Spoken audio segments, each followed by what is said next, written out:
코로나19에 따른 방역 조치죠. 영업 제한과 집합 금지가 장기간 계속되고 있습니다. 지난 8월 한밤에 차량이 줄지어 시위를 벌이는 모습인데요. 술집과 식당 등을 운영하는 부산의 자영업자들입니다. 방역 지침을 지키며 간신히 영업을 이어왔지만 더는 버틸 수 없다며 거리로 나온 겁니다. 코로나19 이후 실제 가구 소득의 변화를 볼까요? 자영업자와 근로자 가구를 비교해봤습니다. 올해 2분기 기준으로 자영업자 가운데 저소득층 비중이 2년 전보다 2%포인트가량 늘었습니다. 반면 근로자 가구는 큰 차이가 없는데요. 두 가구의 저소득층 비율 격차도 8%포인트 넘게 벌어졌습니다. 이 자료를 분석한 한국경제연구원은 코로나19 피해가 자영업자에 집중된 만큼 업종별, 지역별로 실제 피해에 비례한 맞춤형 지원책이 필요하다고 밝혔습니다. 정부도 자영업자의 이런 상황을 반영해 손실 보상금을 줍니다. 일회성 지원금 형태가 아닌 실제 손실액에 맞춰 보상하는데요.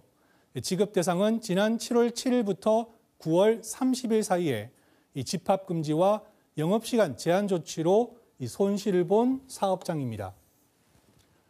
이 기간 부산의 거리두기 단계를 볼까요? 처음엔 자정 이후 영업을 제한한 2단계로 시작했지만 확산세가 이어진 7월 중순 이후 3단계로 올렸습니다.